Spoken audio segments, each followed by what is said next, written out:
Hey, if we keep getting new variants and eventually we get a zombie apocalypse, I just want to let you know that there's one group of athletes or one sport that I think would fare very well in that scenario, and that would be those that participate in OCR, obstacle course racing. Obstacle course racing has lots of different names or companies that do them, but Spartan, Tough Mudder, there's a bunch of other ones.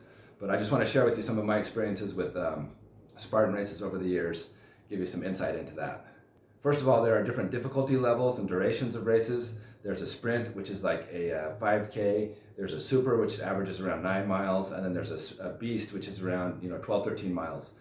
They even have some that are more like a kind of a military survival type thing that take a couple days. There's some really extreme stuff, but they give you a lot of variety there. But typically you'll run 5 to 10 miles, depending on which one you sign up for.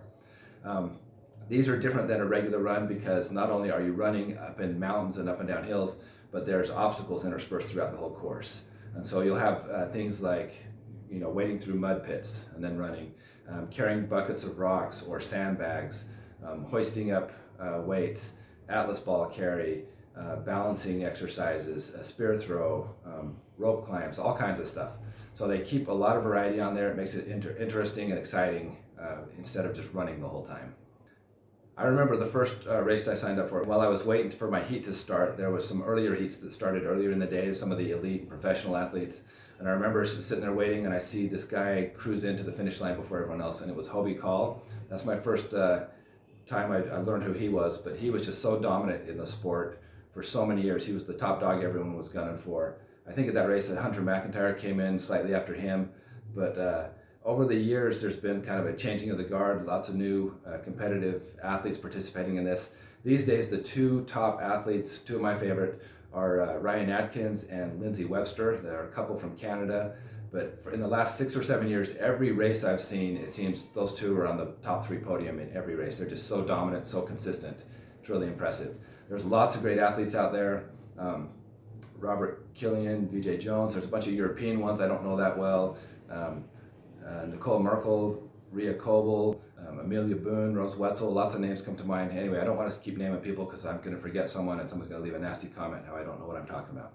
Anyway, lots of great athletes in obstacle course racing. So these races are fun. They are a challenge, physically and mentally. But I love how it breaks up the monotony of a regular long distance run with so many other things you get to do during the race. Another thing I really enjoy about these races is they take place outdoors in beautiful environments, usually at ski resorts, places like that. And so, I've been to some in Utah that have been just amazing and beautiful as you're going up these hills and you're dying and you're sore and tired, but looking out there, it's just an amazing view. Probably Montana, the one I did up there, was the most beautiful I've ever been to. It was just amazing. But that's another nice thing is getting outdoors, getting all the air, seeing the beautiful scenery out there. Some of the disadvantages, though, of these, they are kind of pricey. It's usually probably like around 120-ish to sign up, depending on what heat you sign up for. And when you sign up and how you do it, that sort of thing. Another disadvantage, I just wish they were more plentiful, that there were more of these races available. I'll usually get one a year in Utah when I'm back home. A lot of times you have to go out of state if you want to get multiple races. So here in Africa, I haven't seen anything available, especially in Ghana. So that's one thing I'm missing right now is I wish they were as plentiful as 5Ks are. And I can understand why there aren't as many of these races. If you want to run a 5K, you can just look online and find 2 or 3 in your hometown every Saturday that they're putting on. But with these, there's a lot more equipment, a lot longer course, a lot more volunteers and work to run it. So obviously, there are not going to be as many of those to choose from as a 5K. So just for a tip of advice, if you want to do one of these obstacle course races, the best thing you could do would be to get good at trail running, run up and down hills, get some experience with that. I've seen people that go to these races, they look like bodybuilders, powerlifters, really strong people, and I'm sure they do great on these strength obstacles, but remember, 85% of the whole competition is running up and down hills. And so if you don't have a cardio engine and you're not prepared for that, it's going to just zap you. So that's the most important thing is get good at running up and down hills, work on your cardio, and then you can work on some of those strength and the technique things. But you can spend 4 hours a day throwing a spear, but if you don't have the running down, it's not going to help you at all.